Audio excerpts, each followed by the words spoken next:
This is your F.B.I.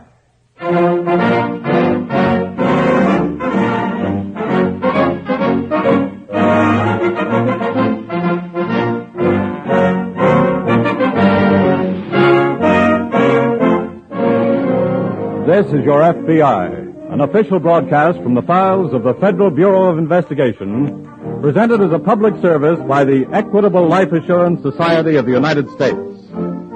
To your F.B.I., you look for national security, and to the Equitable Society for financial security. These two great institutions are dedicated to the protection of you, your home, and your country.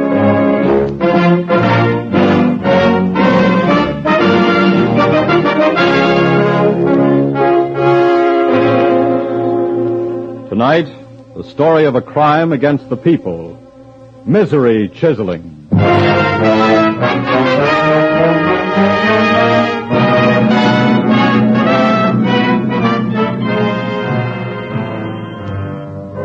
Crawling on one of the lower rungs of the criminal scale is the breed known as the misery chiseler. Defined in dignified terms, he is one who preys on the misfortunes of another for profit. In language more becoming him, he is a parasite who exists on human sorrow, heartache, and misery. The war, with its backwash of heartaches here at home, has given the misery chiseler a rich field in which to work. Through the cooperation of the victims, however, the FBI has already bagged scores of these despicable criminals and is continuously warring against them. But a misery chiseler is not too easily caught, because he has robbed his victim and disappeared before the victim realizes or even suspects that he or she has been robbed. The story of tonight's case begins in San Francisco, in the modest little home of Mrs. Henry Miller, a widow, whose son was reported missing in action some time ago.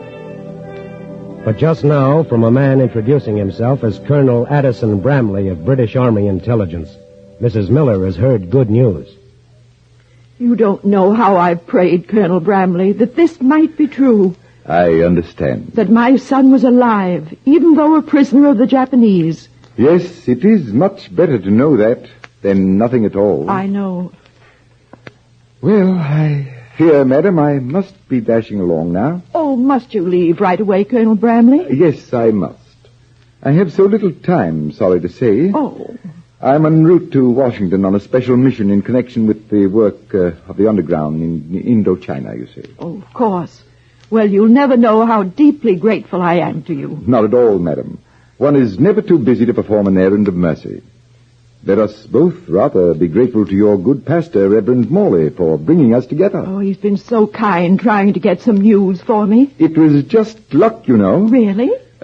Somewhere en route from Burma, I mislaid the slip of paper with your son's name. But thank heavens I did recall that you're both members of the Hillside Church here. So I made him... Bramley. Yes? I'd hate to bother you, but could you get a letter to my son through the underground? I believe so, yes. I'd be so grateful. I have a suggestion. Yes? With a little money, Mrs. Miller, your son could purchase special favors and comforts from the Japanese guards. They're very susceptible to petty bribery. Could you get that to him, too? Well, we have managed from time to time to transmit sums of money from parents to their sons. Oh, that'd be wonderful. I haven't much, but, well, I have $500 in my savings account. Could you get that to my son? Certainly. And I can assure you, madam, that such a sum would improve your boy's circumstances immeasurably. Then I'll go to the bank the first thing in the morning. Oh, but that'd be too late for you. No, not at all. My plane for Washington doesn't leave until 11 a.m. I could meet you in the lobby of my hotel just before going to the airfield. Oh, thank you, Colonel Bramley. My dear madam, it's been a pleasure.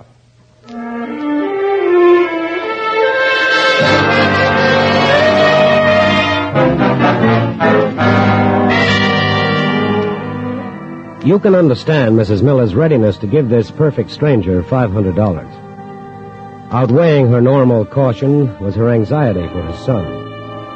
And Colonel Bramley's so-called, his important bearing and credible story, and the fact that he had contacted her through her pastor, these things were enough to allay any suspicion. And no doubt her disillusionment would have been delayed for a long time had not something occurred a few days later, which brought her to the San Francisco office of the F.B.I. And what caused you to suspect this Colonel Bramley, Mrs. Miller? This message, Mr. Hartley, from the War Department. Oh, I see. There had been a mistake. My son was not missing. He was wounded, and they're sending him home. That's fine. I'll not tell him anything about it, of course. But we're mighty glad that you told us. A neighbor of mine said that I should. You've done exactly right. These things are embarrassing to the victims, I know. But unless they report the cases, we don't know that they exist. I only hope I haven't come too late. You've given us an excellent description of the man, and we'll go to work at once. Do you have to say anything to my pastor? He'd feel so badly about it. He'll be as anxious for us to catch this man as you and we are, I'm sure. Of course, but... And he might have a helpful clue.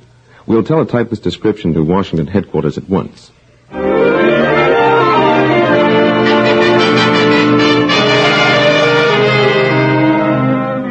During the next few hours, every hotel, every airline, railroad, and bus ticket office in San Francisco was checked by FBI agents. But no trace of any Colonel Bramley or anyone fitting Mrs. Miller's general description of him. Later that evening, a teletype message is coming into the FBI office as Special Agent Hartley enters. What's coming in, John? Answer from Washington. They say no information on Colonel Bramley or anyone fitting general description in personal files. Try to get fingerprints. Well, I did just that, and I got them. You did? Where? I think our Colonel Bramley made a mistake calling on Mrs. Miller's pastor. What do you mean? The pastor had Bramley sign his guest book. Oh? Look.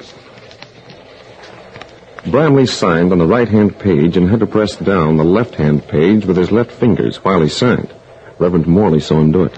Well, he certainly left some fingerprints. Yes. They were going to send these specimens off to Washington right away.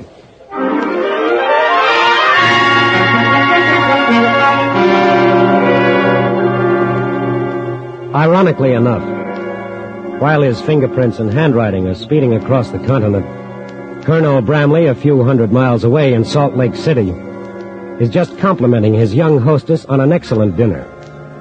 On this occasion, however, he has demoted himself to a Major Romney Richards. My dear madam, that was a most delightful meal. Well, it was very simple, really, Major Richards. Oh, come now.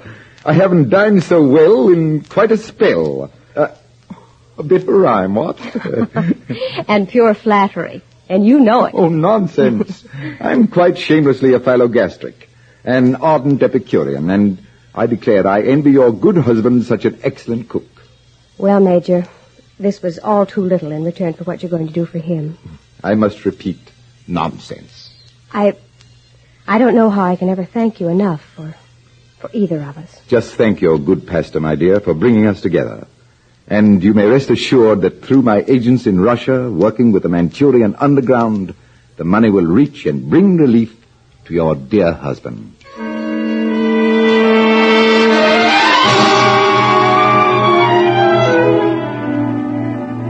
Another day, another city, and another victim, and still free to pursue his loathsome profession.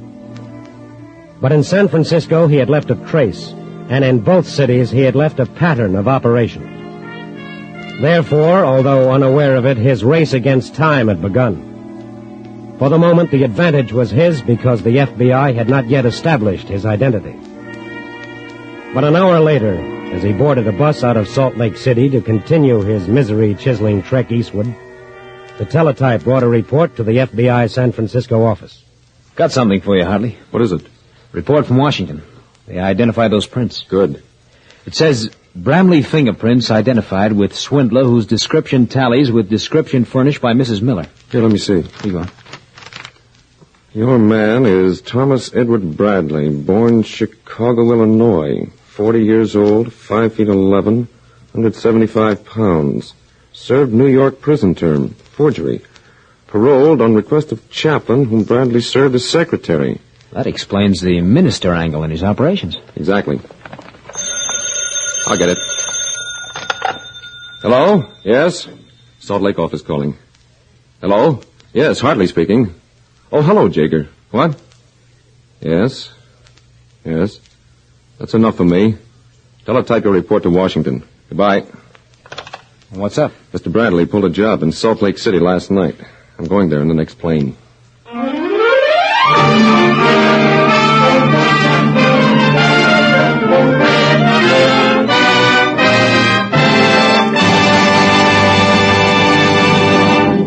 We momentarily close the Federal Bureau of Investigation file on Thomas Bradley, Misery Chiseler.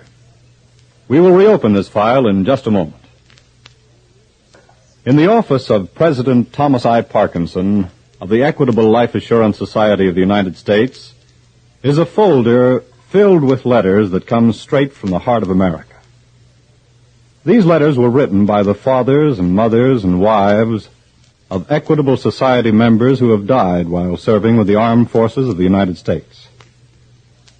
Since the Equitable is truly a society in which all policyholders belong to one big family, we would like to share the inspiration of these letters with all our members. And here, for example, is one from a father who has given us permission to read it on this program.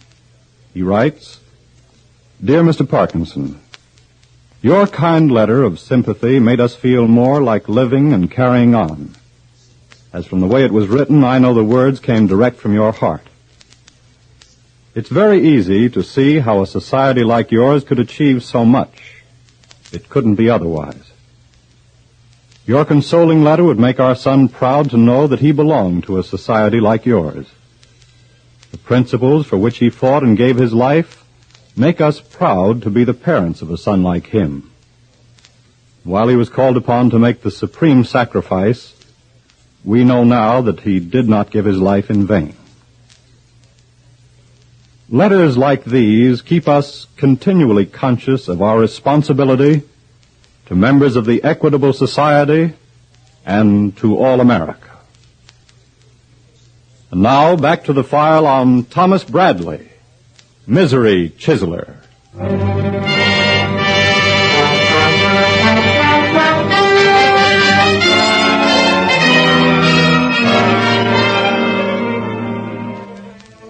Unfortunately, a misery chiseler nearly always leaves a large number of victims in his wake.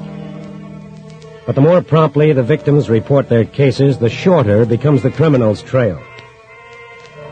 Mrs. Miller in San Francisco did not report her case for 3 days, although she was not to blame for that. But this gave the criminal, Thomas Edward Bradley, a 3-day start.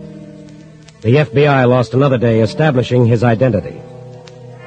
And a 4-day start in an area as broad as America is quite a handicap in pursuing a criminal who must keep on the move.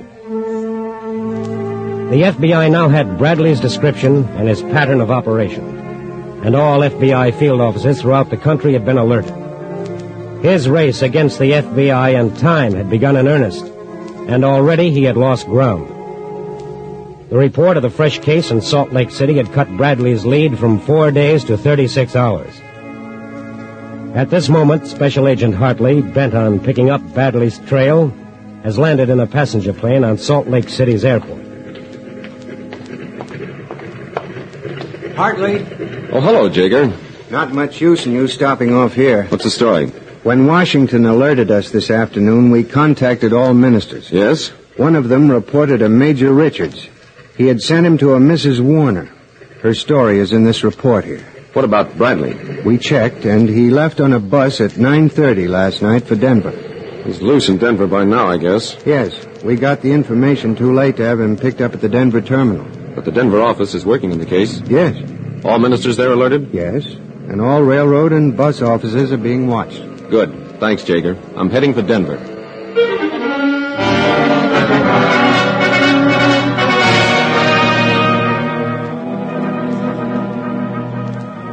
Special Agent Hartley arrived in Denver about 4 a.m. The FBI agents there had uncovered no trace of Bradley. But he had to be somewhere in the city. Hotels and rooming houses were checked. No Bradley.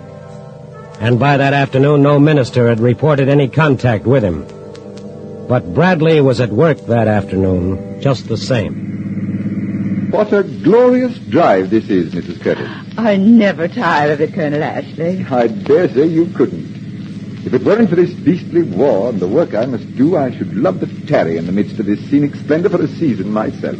You must come back someday. You may be sure I shall. But for now, I'm afraid we must be turning back toward the city. Oh. Colonel Ashley. Yes. How soon will the money reach my son? The underground in occupied China is doing a splendid job, Mrs. Curtis. Your son should receive the money within a fortnight.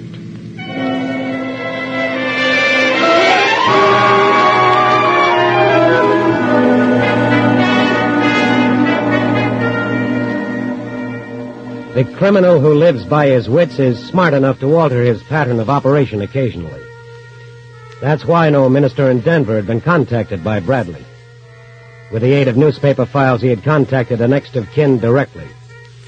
That's why also Bradley was not apprehended leaving Denver. It was 2 days later when the FBI uncovered the fact that Bradley had boarded an eastbound bus 2 stations out of Denver and had reached his destination by now, Cleveland. But 5 hours later, by plane, Special Agent Hartley arrived in Cleveland, too. It is shortly afternoon, and Hartley is just entering the FBI office. Hello, Phil. Oh, come in, Hartley. We've been expecting you. What's been happening? The town's pretty well covered, but no lead on Bradley yet. You read his report? Yes. I hope he goes back to the minister pattern here. The ministers have all been alerted, but no report from any yet. How about the newspaper list of next of kin for the boys missing in action? 3 men are working on it, but Bradley may go to work before all next of kin are alerted. Yes. You figure he worked that way in Denver? Well, he didn't contact any ministers, and the newspaper files are open to anybody. So Bradley went down the list of missing in action, picked out a victim, and went to work. I'm sure of it. Well, we've covered everything. We'll just have to wait for developments. Yes, but I sure hope they develop, and fast.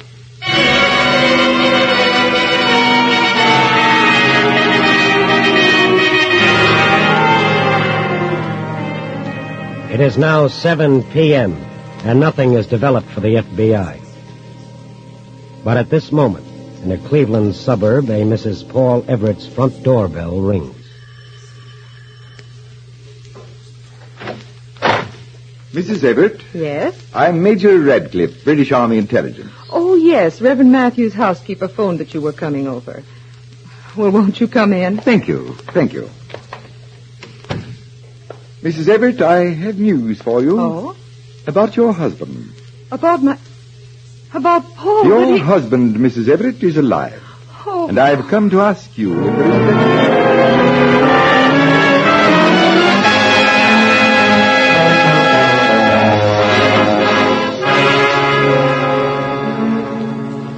Reverend Matthews' housekeeper sent Bradley to Mrs. Everett's house. But why wasn't the FBI notified? While Bradley goes to work on his prospective victim, the minutes, the hours drag by in the FBI office. Well, Phil, it doesn't look like things are going to develop. No. If Bradley is going into action here, we should have heard by now. I know. I'll get it. Robert speaking. This is Reverend Matthews. Yes, Reverend? I was out all afternoon and neglected to tell my housekeeper about your warning. Yes. I have just returned, and she tells me she directed a Major Radcliffe to Mrs. Paul Everett's house. Yes. He's probably still there. What's the address? 1625 Lenway Boulevard. Lenway Boulevard. Thank you very much, Reverend. One of the ministers, Phil? Yes. Here's a name and address. Mrs. Paul Everett. I think Bradley's there. Good. I'll get a cab. You phone the woman and tell her to hold Bradley. Right.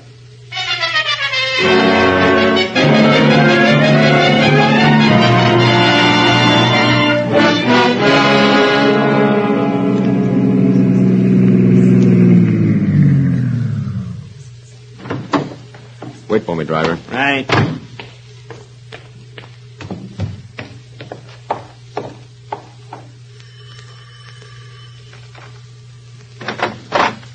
How do you do? Yes? I'm Special Agent Hartley, FBI. Oh, yes, I've been expecting you. Is the Major still here? No, I'm sorry. He left just a few minutes before your office called.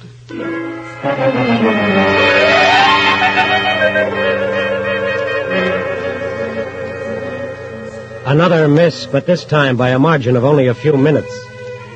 This meant Bradley was still in Cleveland. If he tried to register at a hotel or a trench and rooming house, clerks were keeping a sharp lookout for a man of his description with a British accent.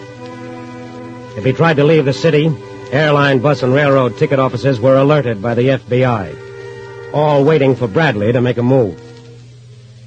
4 hours passed and no report. Then Special Agent Hartley began a personal round of travel officers. It was 1 a.m. when he reached an airline ticket office. He scanned the brief list of passengers booked on the flights, then questioned the girl on duty. Dr. Philip Gibson. Remember him? Yes, he said he was a surgeon here. I've looked in the telephone directory, and there's no Dr. Philip Gibson listed. There's not? No. How old a man was he? Oh, around 40. British accent? I don't remember. Notice anything particular about him? Well, no, but he did make a mistake. He asked for space to Newark, New Jersey, and we don't stop there anymore. Newark, eh? Yes. I gave him space to New York and told him how to take the tube to Newark. When did his flight leave? Oh, it's reached New York by now. Yeah, use your phone. Why, yes, of course. Thanks. Would you book me on the next flight to New York, miss? Yes, sir. That will be about an hour from now. Hello? Phil?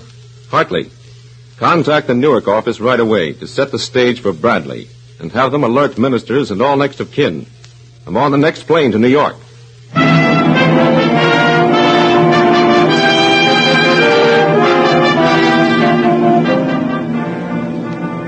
Hartley arrived at the Newark office of the F.B.I. about 6 a.m. By noon, the stage was set. Ministers alerted. Next of kin of boys missing in action alerted. Everything was in readiness. The afternoon hours dragged by. Nothing happened. 6 o'clock. Maybe there was a Dr. Philip Gibson after all. Maybe Bradley hadn't dropped his English accent, changed his name and manner. 7 o'clock. 7:30. At 8 o'clock, a Mrs. George Wiley, a resident of Newark, was entertaining a guest in her living room. Some more tea, Colonel Barton? No, thank you. It was delicious, but I can't name the blend for the life of me. Oh, gracious, I wouldn't know either. To me, tea is tea, except in a Chinese restaurant. A jolly good quip, that. Well, Mrs. Wiley, I'm afraid I really must be dashing off. You'll be late for your dinner engagement. But it's been such a pleasure talking with you. Thank you. And I find it difficult to leave your charming company, but I have urgent matters to take care of in New York this evening. Of course. And you may rest assured that as soon as I've cashed your check, the money will be on its way to your brother. The Korean underground has not failed yet. I can't thank you enough, Colonel. Just thank Providence for making it possible for me to be of service to you. Good night, Mrs. Wiley. Good night, Colonel.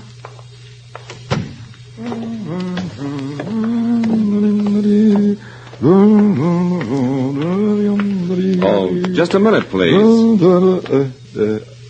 I beg your pardon? You should. For making me chase you all the way from San Francisco. What the devil are you talking about, sir, and just who are you? I'm a special agent of the F.B.I. The F.B.I.? That's right. I'd like to ask you some questions. Look here, young man. Do you know to whom you're speaking? Yes, I do, Mr. Bradley. Bradley? Yes. Thomas Edward Bradley. Bad check artist, forger, swindler, and misery chiseler. Heavens! Wanted for impersonating an officer of a country with whom the United States is at peace. Gad, man, is that true? It is. Then I trust the FBI will exhibit proper regard for this country's international relations and take such an utter scoundrel out of circulation.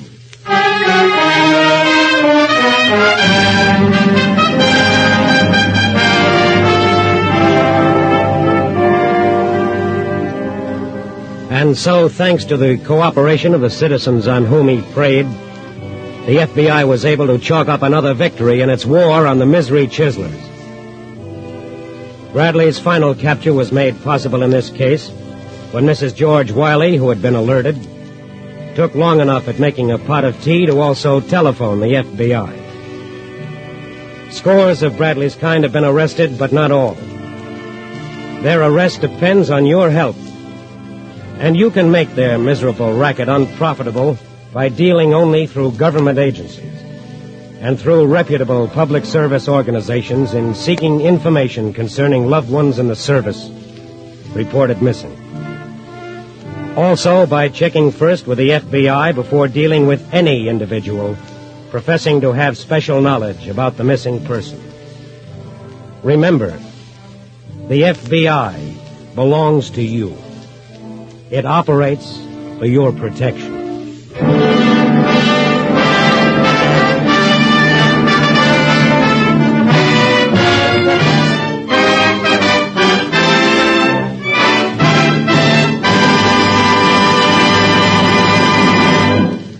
You'll hear about the disposition of this case in just a minute. Do you know what would happen if every single piece of farm machinery in America wore out tomorrow? Well, among other things, it would mean that war production would come to a dead stop. People now living in cities would have to hurry back to the farms.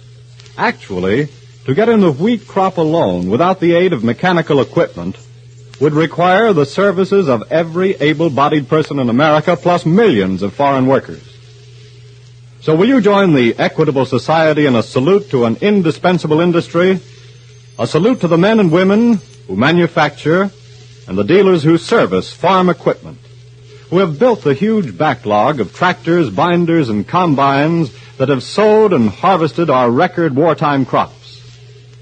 For many years, funds of the Equitable Life Assurance Society of the United States have been invested in this industry, which has done an incredible job of war production and at the same time has manufactured the parts necessary to keep farm equipment from wearing out. Today, although thousands of young farmers have exchanged their overalls for Uncle Sam's uniforms, America is still well fed, thanks to the farm equipment industry. In wartime, Equitable Society dollars are fighting dollars, and at all times, they are security dollars. For you, your home, and your country.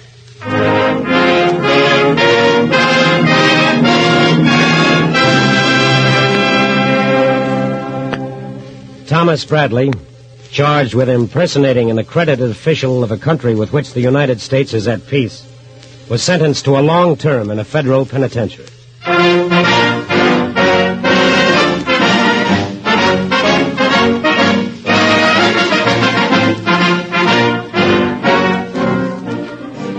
The incidents used in tonight's broadcast are taken from the files of the Federal Bureau of Investigation. However, all names used are fictitious, and any similarity thereof to the names of persons living or dead is accidental. Programs in this series of particular interest to servicemen and women are broadcast overseas through the worldwide facilities of the Armed Forces Radio Service. Tonight, the music was under the direction of Van Cleve, the author was Frank Ferries, and your narrator was Frank Lovejoy. This is Your FBI is a Jerry Devine production. And now this is Carl Frank speaking for the Equitable Life Assurance Society of the United States and inviting you to tune in again next week at this same time for This is Your FBI.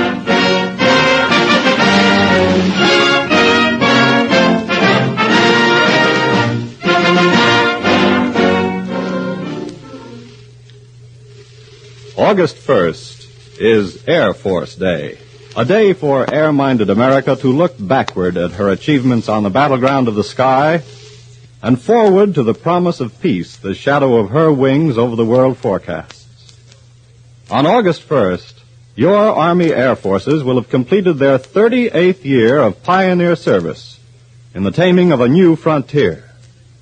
Sword for victory and shield for peace, your Army Air Forces rule the sky. Salute them on August 1st, Air Force Day. This is the American Broadcasting Company.